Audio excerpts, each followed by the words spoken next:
जय जिनेंद्र। अगर आपको ऐसी जैन ज्ञानवर्धक कहानियां सुनना पसंद है तो हमारे जैन संसार चैनल को जरूर सब्सक्राइब करें। राजा और संत का रहस्य। एक राजा सायंकाल में महल की छत पर टहल रहा था। अचानक उसकी दृष्टि महल के नीचे बाजार में घूमते हुए एक संत पर पड़ी। संत तो संत होते हैं, चाहे हाट बाजार में हो या मंदिर में, अपनी धुन में खोए चलते हैं। राजा ने महसूस किया वह संत बाजार में इस प्रकार आनंद में भरे चल रहे हैं जैसे वहां उनके अतिरिक्त और कोई नहीं है। न किसी के प्रति कोई राग दिखता है, न द्वेष। राजा को संत की यह मस्ती इतनी भा गई कि तत्काल उनसे मिलने को व्याकुल हो गए। उन्होंने सेवकों से कहा, इन्हें तत्काल लेकर आओ। सेवकों को कुछ न सूझा तो उन्होंने महल के ऊपर से ही रस्सी लटका दी और उन संत को उसमें फंसाकर ऊपर खींच लिया। कुछ मिनटों में ही संत राजा के सामने थे। राजा ने सेवकों द्वारा इस प्रकार लाए जाने के लिए संत से क्षमा मांगी। संत ने सहज भाव से क्षमा कर दिया और पूछा, ऐसी क्या शीघ्रता आ पड़ी महाराज, जो रस्सी में ही खींचवा लिया? राजा ने कहा, एक प्रश्न का उत्तर पाने के लिए मैं अचानक ऐसा बेचैन हो गया कि आपको यह कष्ट हुआ। संत मुस्कुराए और बोले, ऐसी व्याकुलता थी, अर्थात कोई गूढ़ प्रश्न है। बताइए क्या प्रश्न है? राजा ने कहा, प्रश्न यह है कि भगवान शीघ्र कैसे मिले। मुझे लगता है कि आप ही इसका उत्तर देकर मुझे संतुष्ट कर सकते हैं। कृपया मार्ग दिखाएं। संत ने कहा, राजन, इस प्रश्न का उत्तर तो तुम भली भांति जानते ही हो, बस समझ नहीं पा रहे। दृष्टि बड़ी करके सोचो, तुम्हें पल भर में उत्तर मिल जाएगा। राजा ने कहा, यदि मैं सचमुच इस प्रश्न का उत्तर जान रहा होता तो मैं इतना व्याकुल क्यों होता और आपको ऐसा कष्ट कैसे देता? मैं व्यग्र हूँ, आप संत हैं, सबको उचित राह बताते हैं।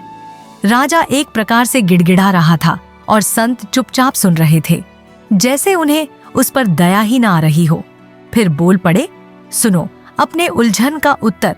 संत बोले, सुनो, यदि मेरे मन में तुमसे मिलने का विचार आता तो कई अड़चने आती और बहुत देर भी लगती। मैं आता, तुम्हारे दरबारियों को सूचित करता, वे तुम तक संदेश लेकर जाते। तुम यदि फुर्सत में होते तो ही हम मिल पाते और कोई जरूरी नहीं था कि हमारा मिलना संभव भी होता। परंतु जब तुम्हारे मन में मुझसे मिलने का विचार इतना प्रबल रूप से आया तो सोचो कितनी देर लगी मिलने में। तुमने मुझे अपने सामने प्रस्तुत कर देने के पूरे प्रयास किए। इसका परिणाम यह रहा कि घड़ी भर से भी कम समय में तुमने मुझे प्राप्त कर लिया। राजा ने पूछा, परंतु भगवान के मन में हमसे मिलने का विचार आए तो कैसे आए और क्यों आए? संत बोले, तुम्हारे मन में मुझसे मिलने का विचार कैसे आया? राजा ने कहा, जब मैंने देखा कि आप एक ही धुन में चले जा रहे हैं और सड़क, बाजार, दुकानें, मकान, मनुष्य आदि किसी की भी तरफ आपका ध्यान नहीं है, उसे देखकर मैं इतना प्रभावित हुआ कि मेरे मन में आपसे तत्काल मिलने का विचार आया। संत बोले, यही तो तरीका है भगवान को प्राप्त करने का। राजन, ऐसे ही तुम एक ही धुन में भगवान की तरफ लग जाओ, अन्य किसी की भी तरफ मत देखो। उनके बिना रह न सको तो भगवान के मन में तुमसे मिलने का विचार आ जाएगा और वे तुरंत मिल भी जाएंगे। 19 ऊंटों की कहानी। एक गांव में एक व्यक्ति के पास 19 ऊंट थे। एक दिन उस व्यक्ति की मृत्यु हो गई। मृत्यु के पश्चात वसीयत पढ़ी गई जिसमें लिखा था, मेरे 19 ऊंटों में से आधे मेरे बेटे को, 19 ऊंटों में से 1/4 मेरी बेटी को और 19 ऊंटों में से 5वां हिस्सा मेरे नौकर को दे दिए जाए। सब लोग चक्कर में पड़ गए कि ये बंटवारा कैसे हो। 19 ऊंट का आधा अर्थात 9.5 ऊंट होता, लेकिन ऊंट काटना पड़ेगा तो ऊंट ही मर जाएगा। चलो एक ऊंट काट दिया तो बचे 18। उनका 1/4 होगा 4.5 और 5वां हिस्सा 3.6। फिर भी बंटवारा संभव नहीं था। सब बड़ी उलझन में थे। फिर पड़ोस के गांव से एक बुद्धिमान व्यक्ति को बुलाया गया। वह बुद्धिमान व्यक्ति अपने ऊंट पर चढ़कर आया। उसने उनकी समस्या सुनी और थोड़ा दिमाग लगाया। फिर बोला, इन 19 ऊंटों में मेरा भी एक ऊंट मिलाकर बांट दो। सबने सोचा कि एक ऊंट अधिक होना कैसे संभव है, लेकिन फिर भी बात मान ली। अब कुल ऊंट हो गए 20। 20 का आधा 10 बेटे को दे दिए, 20 का चौथाई 5 बेटी को दे दिए। 20 का 5वां हिस्सा 4 नौकर को दे दिए। 10 + 5 + 4 = 9। बचा एक ऊंट जो मेरे बुद्धिमान दोस्त का था। वो उसे लेकर अपने गांव लौट गया। इस तरह एक ऊंट मिलाने से बाकी 9 ऊंटों का बंटवारा सुख, शांति, संतोष व आनंद से हो गया।